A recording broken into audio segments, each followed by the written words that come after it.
ومن اهتدى بهداه. أما بعد, kaum muslimin dan muslimat rahimani wa rahimakumullah. Alhamdulillah, bersyukur kita kepada Allah Subhanahu wa taala, kembali kita bertemu dalam kajian Senin siang di Radio Hidayah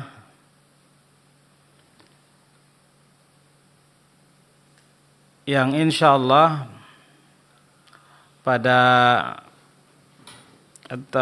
mulai pertemuan ini kita akan membaca kitab yaitu Al-Ghulu, Mushkilatul Ghulu fid Din fil Asril Hadir, yaitu fenomena ghulu dalam beragama yang ditulis oleh Syekh Abdurrahman bin Mu'alla Al-Waihiq. Kitab ini asalnya adalah merupakan disertasi untuk mendapatkan gelar doktor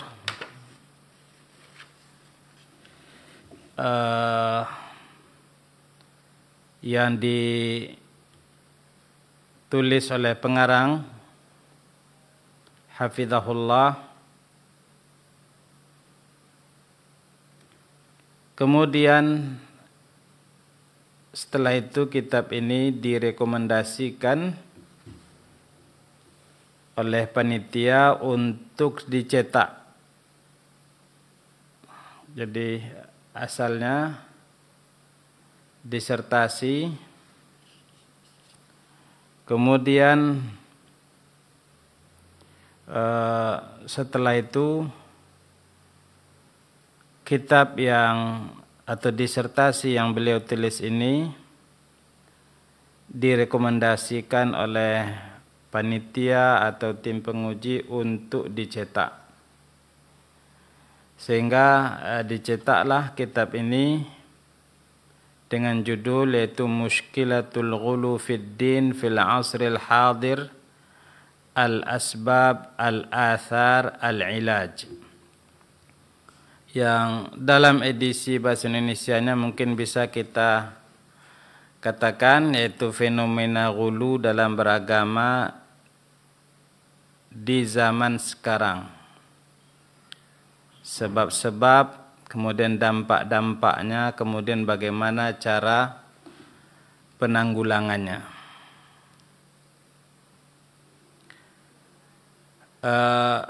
Dan judul ini sangat relevan untuk kita bahas atau untuk kita baca, atau kitab ini sangat relevan untuk kita baca. Jadi sifatnya insyaallah kita akan membaca, kemudian setelah itu kita artikan, karena memang seperti yang disebutkan oleh beberapa salah seorang yang merekomendasikan kitab ini,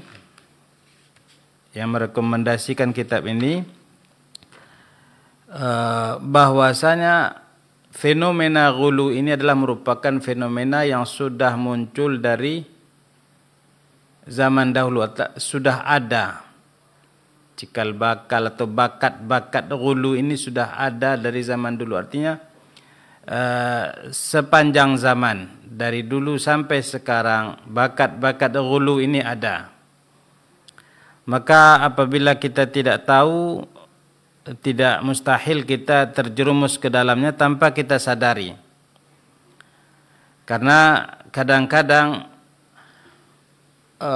orang-orang yang terjerumus ke dalam ghulu, yaitu berlebih-lebihan dalam beragama ini, tidak sadar bahwasanya dia tengah terjerumus dalam sifat ghulu.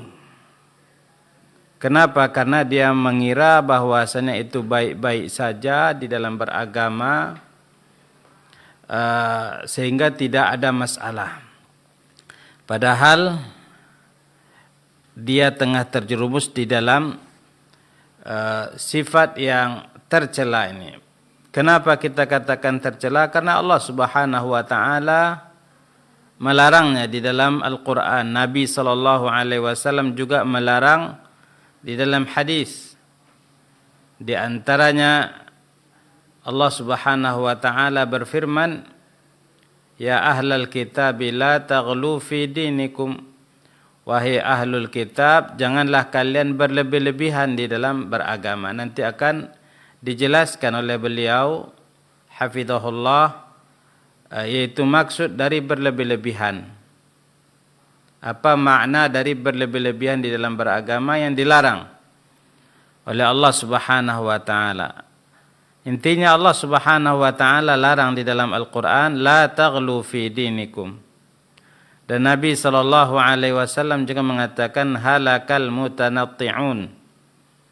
Celaka, binasalah orang yang berlebih-lebihan. Itu memaksa-maksakan. Di dalam hadis Nabi sallallahu alaihi wasallam yang juga dinukilkan oleh pengarang kitab hafizahullah, di dalam tulisan ini, suatu ketika Nabi sallallahu alaihi wasallam berkata kepada salah seorang sahabatnya di dalam haji wada', ulqut li hasa, ambilkan batu. Kemudian diambilkanlah batu untuk Nabi sallallahu alaihi wasallam untuk melontar jumrah. Setelah diserahkan kepada Nabi sallallahu alaihi wasallam dan dilihat batu itu sesuai dengan apa yang diharapkan atau dikehendaki oleh Nabi sallallahu alaihi wasallam, Nabi sallallahu alaihi wasallam mengatakan, ya seperti inilah semestinya batu yang dipakai untuk melontar. Dan wa iyyakum wal ghulu, dan jangan kalian ghulu di dalam memilih batu. Bagaimana batu untuk melontar? Bisa saja karena mengandalkan perasaan-perasaan di dalam beragama, dalam beribadah, dalam kaitannya di sini itu haji, karena dikira bahwasanya melontar itu adalah melempar syaitan, maka semakin besar batunya semakin baik. Anggapan sebagian orang mungkin seperti itu. Dan itu terjadi di dalam praktek-praktek haji yang kita lihat. Kadang-kadang sebagian kaum muslimin karena larut dalam emosi mengira bahwasanya dia tengah melempar syaitan, maka dia bukan lagi mengikuti petunjuk Nabi atau mempedomani petunjuk Nabi SAW, akan tapi melempar misalnya dengan sendalkah atau dengan botol air minumkah yang bisa dia pakai untuk melempar, dia pakai. Padahal Nabi SAW mengatakan, bimithli hadza farmu, atau yang semisal, yaitu dengan batu seukuran inilah kalian hendaknya melontar. Dan di dalam hadis lain atau di kesempatan lain, Nabi SAW katakan, khudhu anni manasikakum, ambil pedomani dariku tata cara bermanasik kalian. Bagaimana Nabi SAW melontar, bagaimana ukuran batunya, maka itu yang semestinya harus diteladani oleh seorang muslim. Tapi sebahagian kaum muslimin karena larut dalam perasaan-perasaan membuat mereka berbuat hal-hal di luar dari aturan atau pedoman agama, dan ini adalah merupakan bagian dari ghulu. Maka kaum muslimin dan muslimat rahimani wa rahimakumullah, pembahasan ini sangat penting, dan kita berharap mudah-mudahan dengan membaca kitab ini kita dapat ilmu, kita dapat pedoman apa yang semestinya harus kita lakukan di dalam agama dan apa yang semestinya harus kita hindari. apa yang semestinya harus kita lakukan dalam beragama dan apa yang semestinya harus kita hindari. Kaum muslimin dan muslimat rahimani wa rahimakumullah, seperti yang kita sampaikan tadi bahwasanya kitab ini asal muasalnya adalah sebuah disertasi yang ditulis oleh pengarang kitab hafizahullah untuk mencapai gelar doktor di Universitas Muhammad bin Saud Al-Islamiyah, di Universitas Muhammad bin Saud, dan beliau mendapatkan predikat cukup luar biasa setelah melalui yaitu ujian disertasi ini. Baik kaum muslimin dan muslimat rahimani wa rahimakumullah, langsung kita ke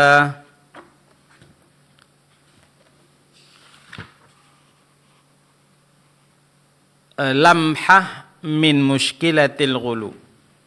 Lamhah min mushkilatil ghulu.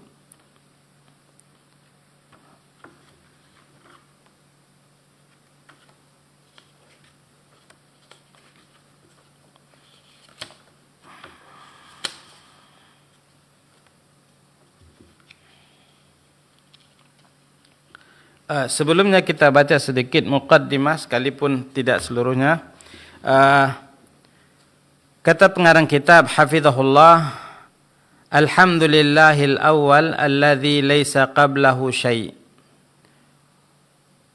wal akhir alladzi laisa ba'dahu syai' wal zahir alladzi laisa fawqahu syai' wal batin alladzi laisa dunahu syai'. Lahul hamdu awwalan wa akhiran wa zahiran wa batinan. Wa bihil mu'tasam minal ahwa'il murdiyah wal bid'il mudillah. Wa ashhadu an la ilaha illallah wahdahu la syarika lah. Wa ashhadu anna Muhammadan abduhu wa rasuluh al-basyirun nadhir rafi'ul isri wal aghlal ad-da'i ila khairil akhlaqi wa aisaril a'mal. Fallahumma salli ala Muhammadin wa ala ali Muhammad kama sallaita ala Ibrahim wa ala ali Ibrahim innaka Hamidum Majid. Amma ba'd. Fa inna lid-dini simatun hiya al-yusru wa raf'ul haraj. وَمَا جَعَلَ عَلَيْكُمْ فِي الدِّينِ مِنْ حَرَجٍ وَلِلْأُمَّةِ سِمَةٌ هِيَ الْوَسَطِيَّةُ وَكَذَلِكَ جَعَلْنَاكُمْ أُمَّةً وَسَطًا لِتَكُونُوا شُهَدَاءَ عَلَى النَّاسِ وَيَكُونَ الرَّسُولُ عَلَيْكُمْ شَهِيدًا. Faman syadda ad-din wa ghalabahu faqad khalafa maqsid asy-syari' min at-tasyri'. Kama kharaja an simatil ummah al-'adlil khiyar ummati Muhammadin sallallahu alaihi wasallam. Artinya setelah memuji Allah Subhanahu wa taala, bersaksi bahwasanya tiada yang berhak disembah diibadati kecuali Allah, dan bahwasanya Muhammad adalah utusan Allah Azza wa Jalla. Kemudian berselawat kepada Nabi sallallahu alaihi wasallam. Selanjutnya beliau mengatakan, sungguhnya agama ini di antara punya karakteristik, yaitu al-yusr, mudah. Ini karakteristik agama Islam. Bahwasanya agama Islam adalah agama yang mudah, agama yang senantiasa berusaha untuk menyampingkan kesulitan-kesulitan. Makanya Allah Subhanahu wa taala berfirman, "Wa ma ja'ala 'alaikum fid dini min haraj." Dan Allah Subhanahu wa taala tidak pernah membuat kesulitan untuk kalian sedikit pun di dalam beragama. Jadi ini harus ditanamkan oleh seorang muslim, bahwasanya apapun yang merupakan syariat agama, entah itu yang berkaitan dengan masalah ibadah, entah yang berkaitan dengan masalah pakaian, entah yang berkaitan dengan masalah tampilan, kesemua itu pada dasarnya tidak menyusahkan. Karena Allah Subhanahu wa taala nafikan itu dari dirinya. Allah Subhanahu wa taala berfirman, "Wa ma ja'ala 'alaikum fid dini min haraj." Dan Allah Subhanahu wa taala tidak pernah membuat kesulitan sedikit pun untuk kalian dalam beragama ini. Ini poin yang pertama, bahwasanya agama ini punya karakter yaitu mudah, tidak susah. Walil ummati simah. Umat Islam juga punya karakter. Apa karakter umat Islam? Yaitu al-wasatiyah. Tengah-tengah. Tidak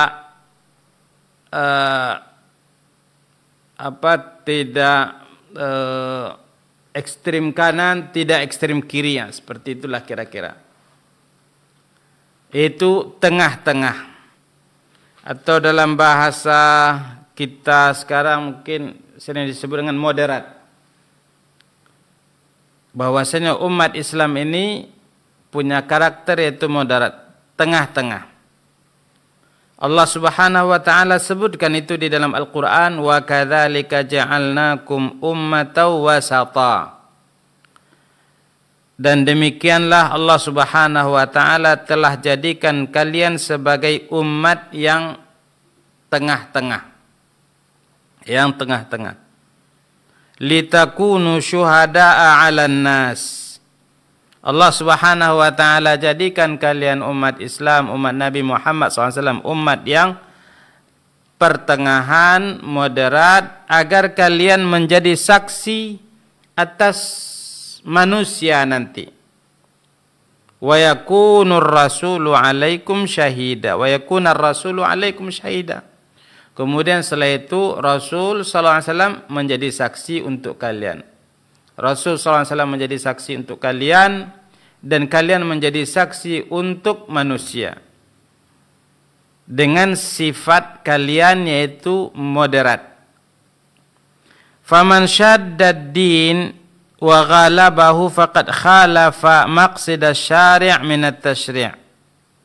Maka barang siapa yang memberat-beratkan dalam urusan agama, memaksa-maksakan, maka sungguhnya dia telah melakukan penyimpangan terhadap tujuan yang telah ditetapkan oleh Allah Subhanahu wa taala, asy-syari'.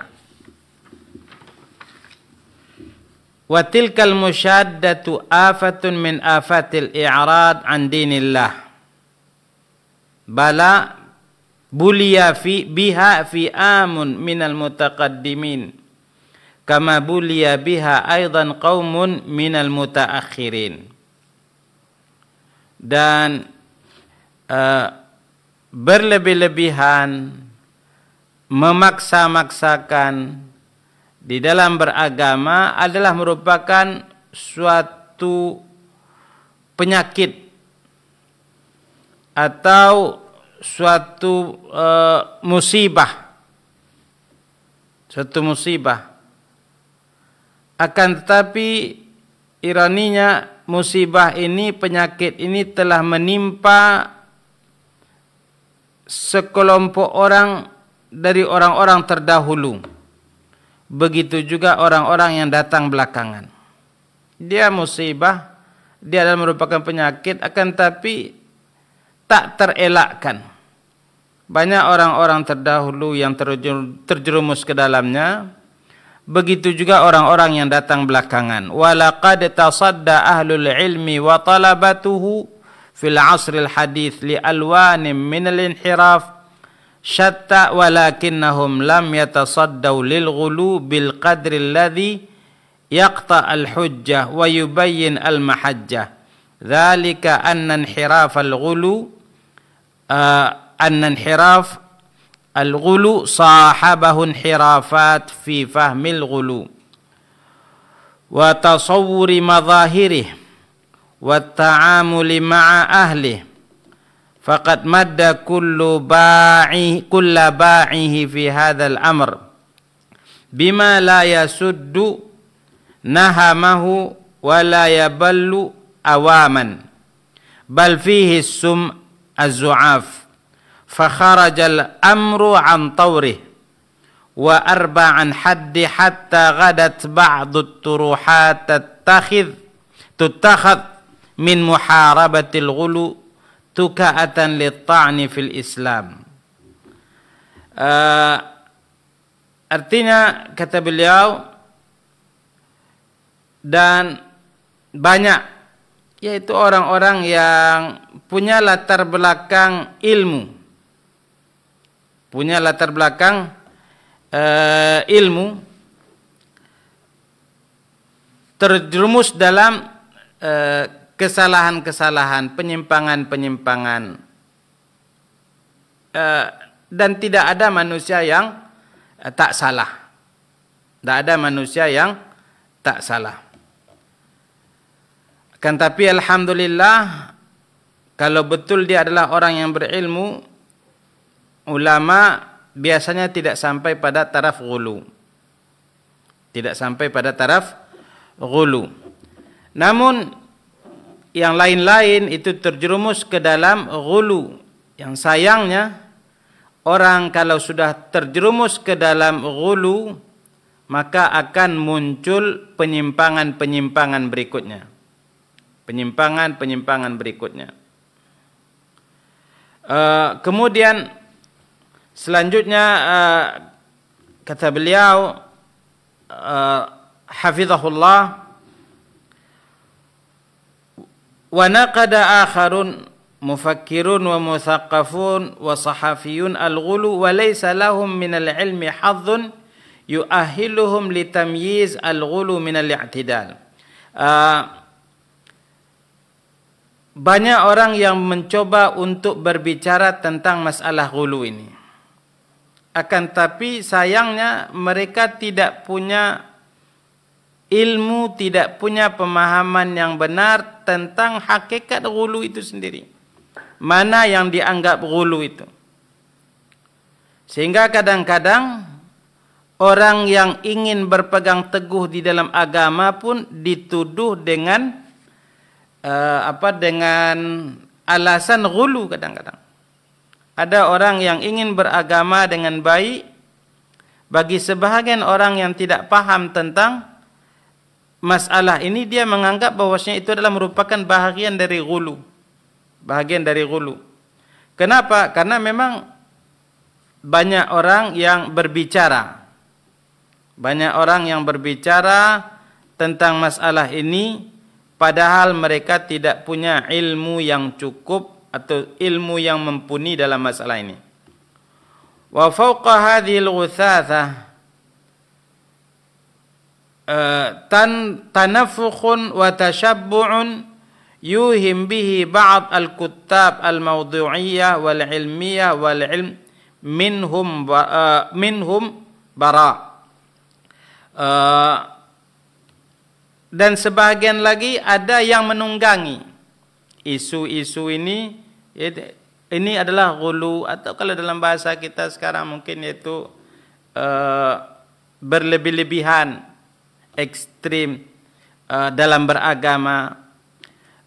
Kadang-kadang bahasa-bahasa ini ditunggangi oleh sebahagian orang, padahal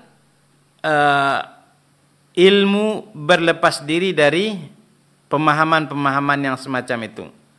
Wa kullu haula yarji' ila masyarib mukhtalifah fil i'tiqad wal maqasid hatta tabayanat ar-ru'a wala ikhal qadiyah min al-qadaya aw mushkilah min al-mushkilat ta'addadat fiha al-ara' wa ikhtalafat al-ittijahat wal maqasid mithl mushkilatil ghulu fid din fil asril hadir. Ini muqaddimah yang beliau sampaikan, yang dari sini kita ingin atau kita bisa simpulkan bahwasanya kata beliau hafizahullah, bahwasanya pada dasarnya Islam, agama Islam adalah agama yang mudah punya karakter, yaitu mudah, tidak sulit. Bahwasanya umat Islam adalah umat yang moderat, tengah-tengah, tidak ekstrim kanan, tidak ekstrim kiri. Kemudian kesimpulan lain yang bisa kita ambil dari muqaddimah ini, bahwasanya kata beliau hafizahullah, siapa saja yang berupaya atau melakukan tindakan ghulu, berlebih-lebihan di dalam agama, berarti dia telah menyelisihi tujuan dari asy-syari', pembuat syariat. Siapa? Itu Allah Subhanahu wa taala. Namun yang menjadi catatan kata beliau, bahwasanya fenomena ini sekalipun demikian telah menjangkiti orang-orang terdahulu dan orang-orang yang datang belakangan. Ditambah parah lagi, sebahagian orang-orang yang tidak punya kapasitas berbicara, membahas tentang masalah ini, sehingga kadang-kadang keliru di dalam mengidentifikasi atau keliru di dalam memberikan diagnosa yang tidak ghulu semestinya dikatakan ghulu, yang ghulu justru dikatakan bukan ghulu. Maka dari sini beliau memandang penting untuk membahas pembahasan ini, dan pembahasan ini beliau susun sedemikian rupa seperti yang biasa ditulislah di dalam tesis atau disertasi. Di awal-awal dijelaskan kira-kira rangkuman dari isi tulisan. Pindah kita berikutnya ke al-mabhath ats-tsani, lamhah an mushkilatil ghulu. Itu sekilas tentang fenomena ghulu ini. Kata beliau hafizahullah, min al-haqa'iq adh-dhahirah li kulli man tatabba'a da'awatir rusul tanawwu' istijabatin nas laha wa tafawutuhum fi miqdaril istijabati lahum. Suatu hal yang tidak bisa dipungkiri, bahwasanya manusia, umat-umat para nabi bervariasi di dalam menyambut atau merespon dakwah para nabi yang diutus kepada mereka.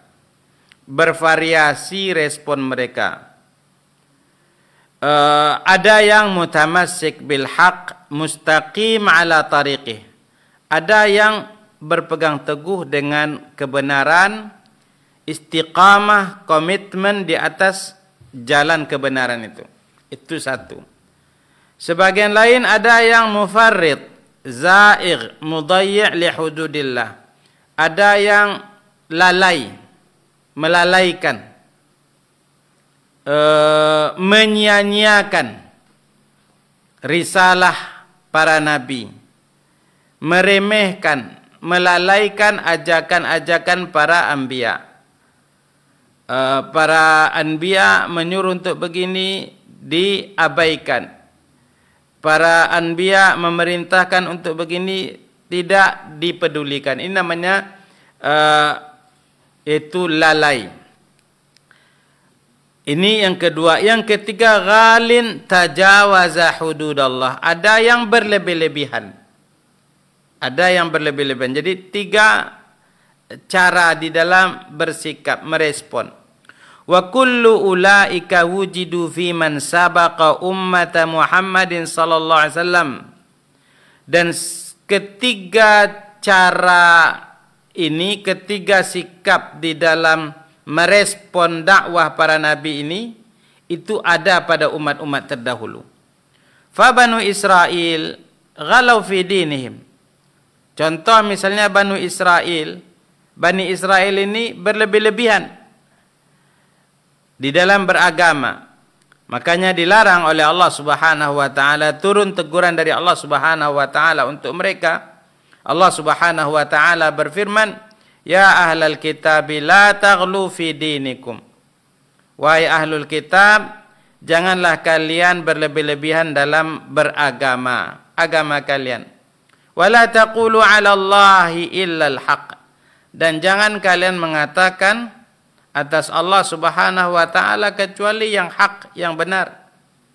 Jangan mengada-ngada berbicara tentang Allah Subhanahu wa taala kan tapi tidak ada dasarnya sama sekali. Jangan. Innamal masihu Isa bin Maryam Rasulullah wa kalimatuhu alqaha ila Maryam wa ruhum min fa aminu billahi wa rusulih wa la taqulu thalatha intahu khairan lakum innamallahu ilahu wahid subhanahu ayyakuna lahu walad lahu ma fis samawati wa ma fil ard wa kafa billahi wakila. Artinya sesungguhnya Al-Masih Isa bin Maryam adalah Rasul Allah, utusan Allah. Dan kalimat Allah Subhanahu wa taala, kalimat Allah Subhanahu wa taala artinya bahwasanya Nabi Isa alaihissalam diciptakan oleh Allah Subhanahu wa taala tidak seperti proses penciptaan pada umumnya manusia, yaitu hubungan suami istri kemudian setelah itu melahirkan keturunan. Tidak, Nabi Isa tidak punya ayah. Terus bagaimana Nabi Isa tercipta? Nabi Isa diciptakan oleh Allah Subhanahu wa taala dengan kalimat Allah kun fayakun. Jadilah, maka jadilah Nabi Isa. Karena Nabi Isa diciptakan dengan kalimat Allah kun fayakun, bukan melalui proses biasanya manusia terjadi, maka disebutlah bahwasanya Nabi Isa itu kalimatuhu. Disebut di situ kalimatuhu. Alqaha ila Maryam, yang Allah Subhanahu wa taala sampaikan kepada Isa, kepada Maryam ibunya. Kun fayakun. Jadilah, maka jadilah Nabi Isa. Wa ruhum min, dinamakan juga ruh. Kenapa? Karena malaikat Jibril yang punya julukan lain atau sebutan lain yaitu Ar-Ruhul Amin. Itu yang menyampaikan, sehingga Allah Subhanahu wa taala ciptakan, Allah Subhanahu wa taala munculkan Nabi Isa melalui perantara yaitu malaikat Jibril yang punya sebutan lain tadi atau julukan lain Ar-Ruhul Amin. Maka namakan wa ruhum min. Fa aminu billahi wa rusulih, maka berimanlah kalian kepada Allah dan rasul-rasulnya. Jangan kalian katakan tiga. Intahu, berhentilah, yang itu lebih baik bagi kalian. Innamallahu ilahu wahid, sungguhnya Allah Subhanahu wa taala adalah ilah yang berhak untuk disembah, yang esa, tiada sekutu baginya. Subhanahu ayyakuna lahu walad, maha suci Allah Subhanahu wa taala untuk dikatakan bahwasanya Allah Subhanahu wa taala punya anak. Lahu ma fis samawati wa ma fil ard wa kafa billahi wakila. Allah yang punya apa yang ada di langit dan apa yang ada di bumi, dan cukuplah Allah Subhanahu wa taala sebagai wakil bagi kita. Nah, di dalam ayat ini, khususnya di awal ayat, Allah Subhanahu wa taala perintahkan atau berpesan kepada Banu Israel, ya ahlal kitab la taghlu fi dinikum.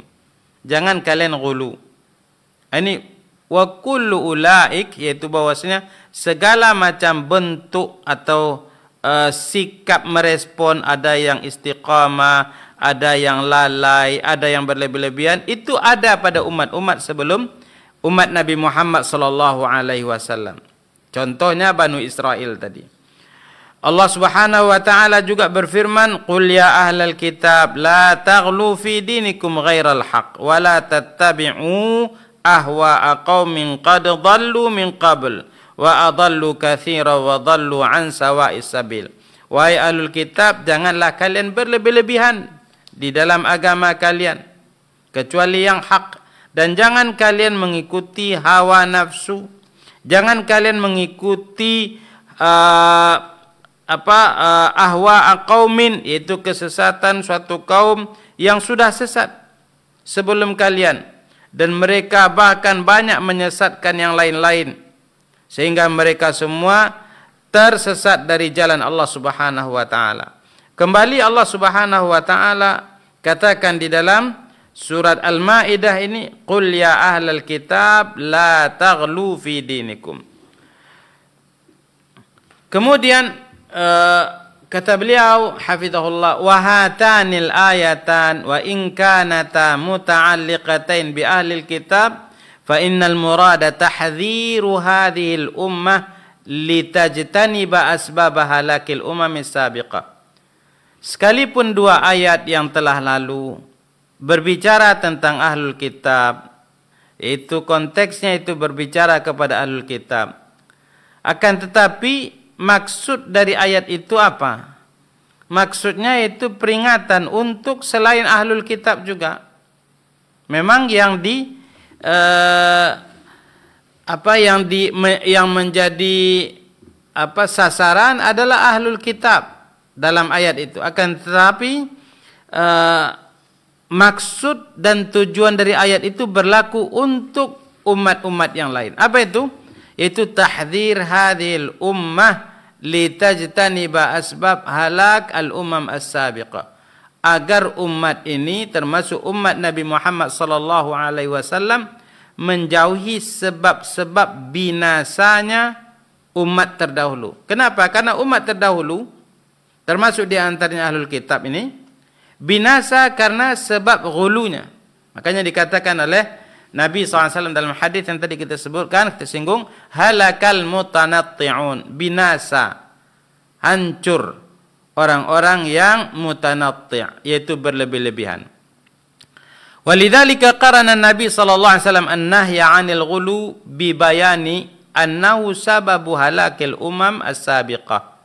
Makanya Nabi SAW ketika melarang dari perbuatan ghulu, Nabi SAW jelaskan bahwasanya ghulu itu adalah merupakan sebab binasanya umat-umat terdahulu. Dalam hadis Abdullah bin Abbas radhiyallahu anhuma, Nabi SAW kata Abdullah bin Abbas bercerita, qala li Rasulullah sallallahu ghadata jama'.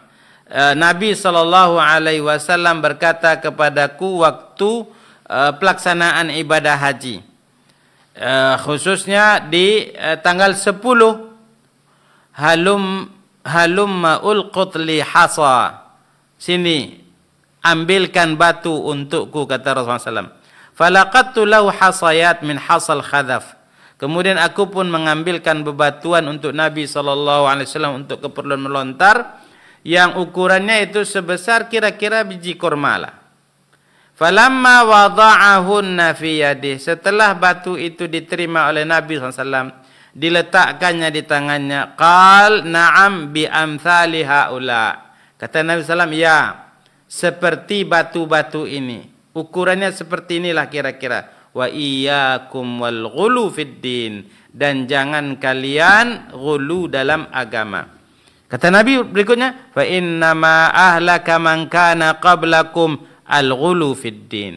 Maka sungguhnya yang menghancurkan, yang membinasakan kalian di dalam yang membinasakan orang-orang sebelum kalian adalah berlebih-lebihan dalam beragama. Jadi sekalipun ayat tadi konteksnya adalah untuk ahlul kitab, akan tetapi pelajaran yang ingin diambil dari situ yaitu bagaimana Allah Subhanahu wa taala memperingatkan umat ini agar menjauhi ghulu yang merupakan sebab hancur binasanya umat-umat terdahulu. Wa qad waqa'a hadzal ghulu bil fi'l fi hadhil ummati binaw'ih. Dan sekalipun demikian, ghulu ini telah terjadi pada umat ini mau tak mau, atau tidak dapat dielakkan, muncul juga atau terjadi juga pada umat ini. Baik al-ghulu al-kulli al-i'tiqadi, ghulu dalam masalah akidah, atau al-ghulu al-amali al-juz'i, atau ghulu dalam amal. Jadi ada ghulu dalam keyakinan, ada ghulu dalam amal. Faqad waqa'at budratul ghulu al-aqadi fi zamanin Nabi SAW. Dan cikal bakal atau benih-benih sikap ghulu dalam akidah ini sebenarnya sudah nampak cikal bakalnya pada zaman Nabi SAW. Ketika Nabi SAW melihat seseorang, beliau SAW bagaimana orang itu berbuat, bagaimana cara orang itu kasar kepada Nabi SAW. Kata Nabi SAW, inna min dhi'i hadha qauman yaqra'una al-Qur'an la yujawizu hanajirahum yaqtuluna ahlal Islam wa yada'una ahlal awthan. Sungguhnya dari keturunan orang ini akan muncul nanti orang-orang yang mereka pandai membaca Al-Quran, akan tetapi mereka bacaannya, kalaupun mereka membaca Al-Quran, itu tidak melampaui tenggorokan. Artinya bacaan Al-Quran yang mereka baca tidak masuk ke hati. Tidak masuk ke hati. Jadi bisa jadi yang melakukan penyimpangan itu adalah orang-orang yang pandai membaca Al-Quran atau ahli dalam beribadah. Tapi itu semua tidak sampai ke hati. Tidak sampai ke hati. Nabi SAW melanjutkan, yaqtuluna ahlal Islam wa yada'una ahlal awthan. Di antara perbuatan mereka nanti yaitu mereka membunuh orang-orang Islam, membiarkan penyembah-penyembah berhala. Jadi orang Islam yang sebenarnya seagama dengan mereka dibunuh. Kemudian penyembah-penyembah berhala justru tidak diperlakukan seperti itu. Kama waqa al-ghulu al-amali fi ahdi SAW. Begitu juga ghulu di dalam amal. Ghulu di dalam amal perbuatan. Itu juga sudah muncul di zaman Nabi SAW. Di dalam hadis yang diriwayatkan oleh Anas bin Malik radhiyallahu an, beliau berkata, jaa thalathatu rahtin ila buyutin Nabi SAW yas'aluna an ibadati. Ada 3 orang datang ke rumah tangga Nabi SAW, ke rumah Nabi SAW.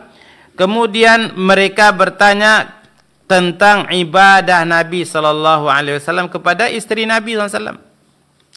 Falamma ukhbiru ka'annahum taqalluha. Ketika diberitakan kepada mereka bagaimana ibadah Nabi SAW, maka mereka seolah-olah menganggap apa yang ada pada mereka masih sedikit. Maka muncullah inisiatif atau perasaan, semangat, tapi dilandasi perasaan-perasaan saja. Dan ini menjadi sebab munculnya ghulu. Sering menjadi penyebab munculnya ghulu. Apa kata yang satu? Aina nahnu minan Nabi SAW qad ghufira lahu ma taqaddama min dhanbi wa ma ta'akhkhar. Coba lihat bagaimana kita dengan Nabi SAW yang dosanya telah diampuni yang telah lalu dan yang akan datang, tapi beribadah luar biasa. Kita yang tidak ada apa-apanya di bawah Nabi ibadahnya. Faqala ahaduhum, maka yang satu pun bertekad mengatakan, amma ana fa usalli laila abada, saya akan salat malam semalam suntuk. Ini ghulu. Padahal Nabi SAW tidak seperti itu mencontohkan. Nabi SAW adalah orang yang paling rajin beribadah, orang yang paling bertakwa kepada Allah. Kan tapi Nabi SAW salat dan Nabi SAW juga beristirahat. Tapi ketika seorang beragama, yaitu didasari kepada perasaan-perasaan, menyebabkan dia kadang-kadang terjerumus ke dalam ghulu. Yang satu lagi berkata, ana asumud dahra wala uftir. Kalau saya akan puasa terus dan tidak akan berbuka-buka. Yang satu lagi mengatakan, waqala akhar ana a'tazilun nisa fala atazawwaj abadan. Saya akan menyingkir dari wanita, yaitu menjauhi wanita, tidak akan menikah. Supaya apa? Supaya bisa fokus dalam beribadah kepada Allah Azza wa Jalla.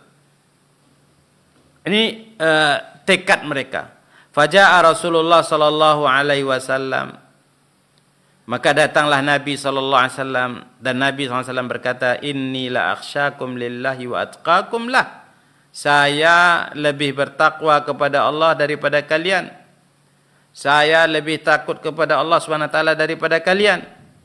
Lakinni asum wa uftir, tapi saya berpuasa, saya juga berbuka. Wa usolli wa arqud, saya salat malam, saya juga istirahat tidur. Wa atazawwajun nisa, dan saya juga menikah.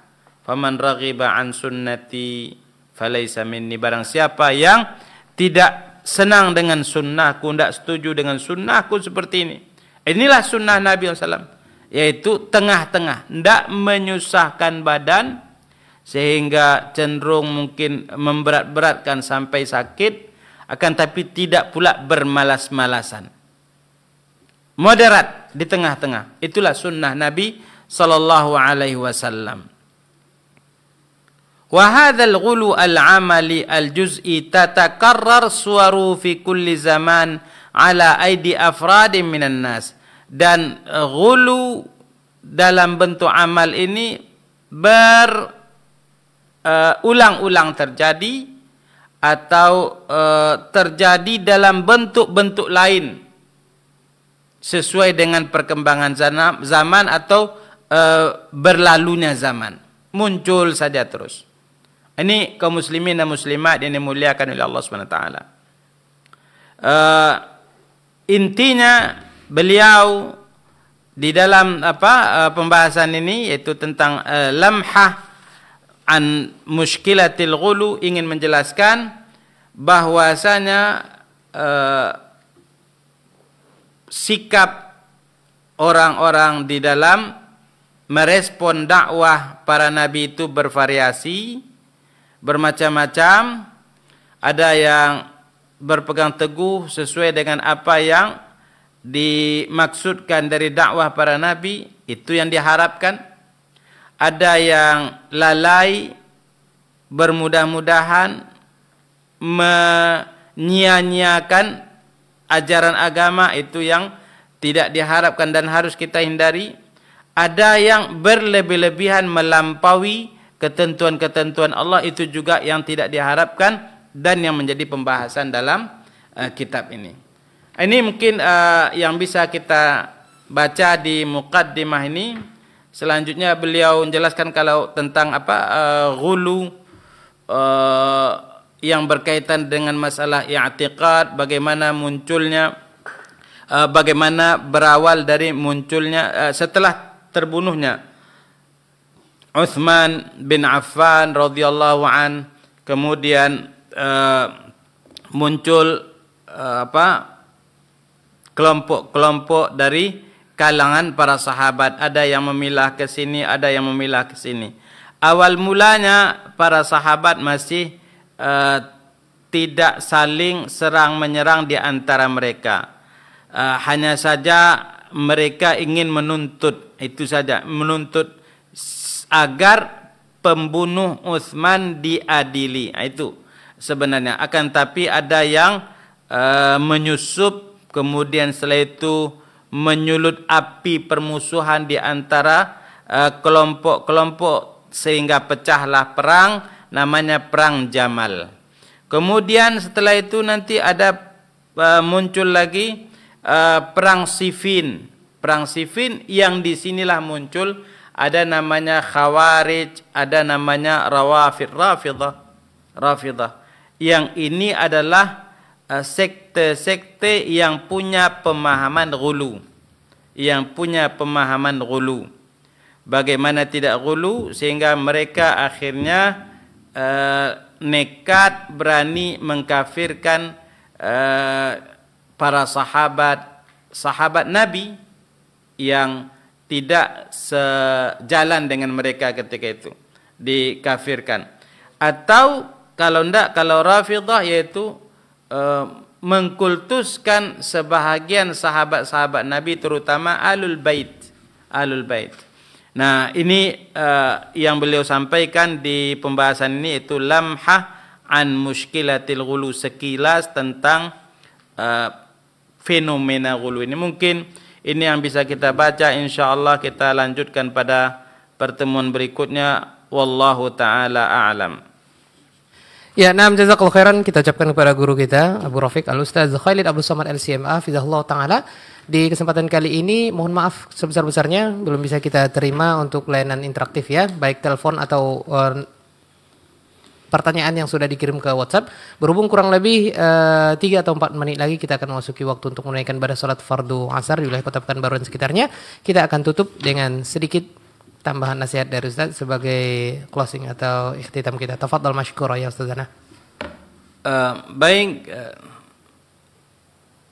karena insyaallah sebentar lagi kita akan memasuki waktu salat asar, maka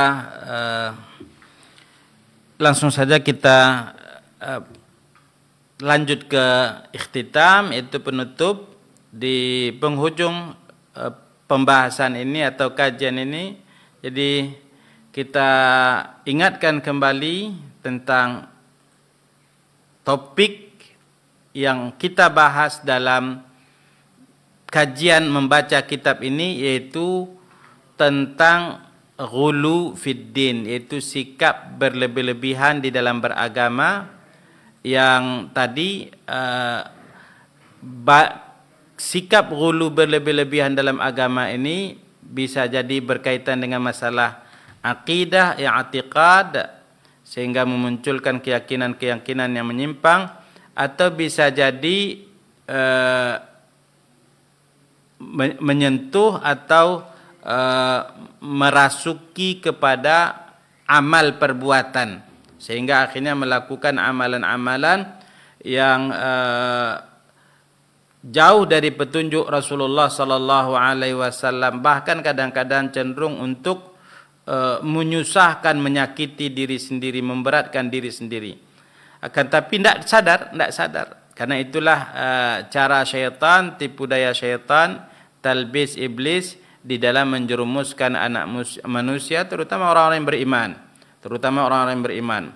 Maka kaum muslimin dan muslimat rahimani wa rahimakumullah, mari kita ikuti dengan baik kajian membaca kitab ini, yaitu membaca kitab ini. Mudah-mudahan kita bisa mengambil faedah dari kajian kitab ini insyaallah taala. Wa sallallahu wasallama ala nabiyina Muhammad wa akhiru da'wana anil hamdulillahi rabbil alamin. Subhanakallahumma bihamdika asyhadu an la ilaha illa anta astaghfiruka wa atubu ilaik. Assalamualaikum warahmatullahi wabarakatuh.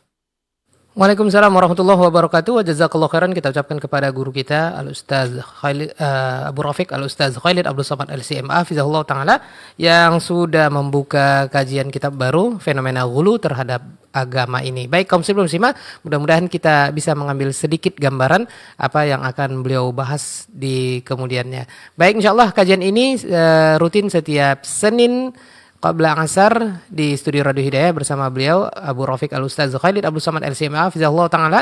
Dan sampai di sini langsung saja kita putarkan kumandang azan pertanda masuknya waktu untuk menunaikan pada salat fardu asar di wilayah Kota Pekanbaru dan sekitarnya. Wassalamualaikum warahmatullahi wabarakatuh.